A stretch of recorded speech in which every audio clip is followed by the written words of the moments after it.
Hello guys, তোমরা সবাই কেমন আছো? আশা করি সবাই ভালো আছো, আমিও ভালো আছি। তো চলে এসেছি নতুন একটা ভিডিও নিয়ে।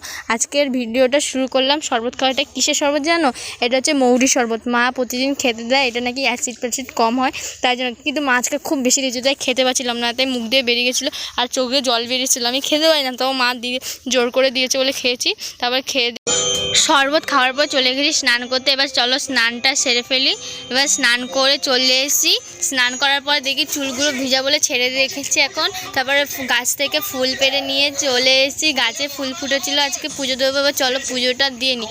এবার পুজো দিচ্ছি, এদিকে আগুন ধরে ধোয়া দিয়েছিলাম, ওই ধূপ নিয়েছে। তারপর এদিকে হঠাৎ দেখি দিদি চলে এসেছে। জামাই ষষ্ঠী হবে নাকি, দাদা ওদেরকে রাতে নিমন্ত্রণ করেছে। ওদিকে আমাদের জনি করছে, আমি আমাদের পুচকেকে নিয়ে চলে এসেছি। এদিকে আমি দিদি মাংস ছাড়াচ্ছে আর এখানে আমি রসুন ছাড়াচ্ছি। রসুন ছাড়ানোর পর আমি চলে যাব। এবার এখানে আমার রান্না করছে। কি রান্না করছে জানো? মাংস। জামাইয়ের জন্য মাংস রান্না করছে বাইরে। তারপরে আমি মাকে বলছি বাইরের মধ্যে মাংস রান্না করছো। হে গাইস, তারপরে চলে এলাম বাইরে দেখি মেঘ চমকাচ্ছে আর এদিকে বৃষ্টি পড়ছে গুড়ি গুড়ি। গাছের জন্য কিছু আমি কালো আর অন্ধকারে, তার মধ্যেও দেখি মা রান্না করছে। এখন আমি হলে তো ঘরে চলে যেতাম। তারপরে আমাদের জামাই খেতে বসে পড়েছে।